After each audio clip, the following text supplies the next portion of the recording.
Menaces russes, fantasmes ou réalité, au sein de l'Assemblée nationale et plus généralement de la classe politique, la question divise. Un débat a eu lieu ce mercredi au sein de l'hémicycle.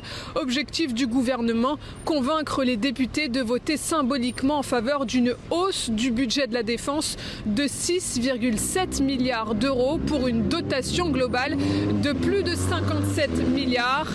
Pour Sébastien Lecornu, le Premier ministre, la guerre est aux portes de l'Europe et les Français doivent arrêter de faire preuve de naïveté. Les Français sont déjà trop portés à croire qu'ils peuvent dormir tranquilles, qu'ils n'ont qu'à s'en remettre à d'autres du soin de défendre leur indépendance. Il ne faut pas les encourager dans cette confiance naïve qu'ils paient ensuite par des ruines et des massacres. Il faut les encourager à compter sur eux-mêmes. Ces mots sont ceux du général de Gaulle confiés à son ministre Alain Peyrefitte. Ils traduisent une volonté partagée sur l'ensemble de ces bancs, celle de ne compter que sur nous-mêmes, de ne jamais dépendre des autres, d'être souverains et indépendants. Qu'il s'agisse du Rassemblement national, du Parti communiste, des écologistes ou encore de la France insoumise, on dit favoriser la voie de la diplomatie. Tous tirent la sonnette d'alarme et dénoncent des discours belliqueux, agressifs vis-à-vis de la Russie. Et on prévient, qui sème le vent récolte la tempête. Vous privez la France de la seule ressource qui pourrait la protéger, son indépendance.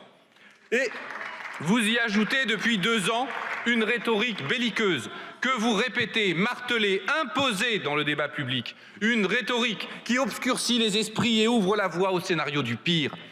Vous parlez de réarmement massif, de nations menacées, de conflits imminents avec la Russie.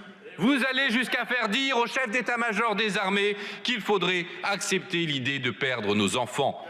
Et vous persévérez avec votre tout nouveau service militaire volontaire, bâclé et sans moyens.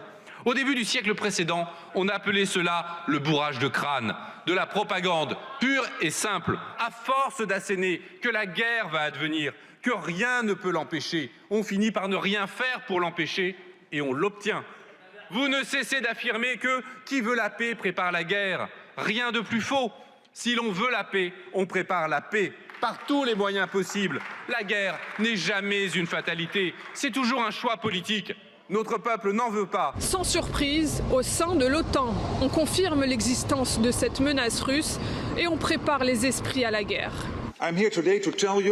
Je suis ici aujourd'hui pour vous faire connaître la position de l'OTAN et expliquer ce que nous devons faire pour empêcher une guerre avant qu'elle ne commence. Pour ce faire, nous devons être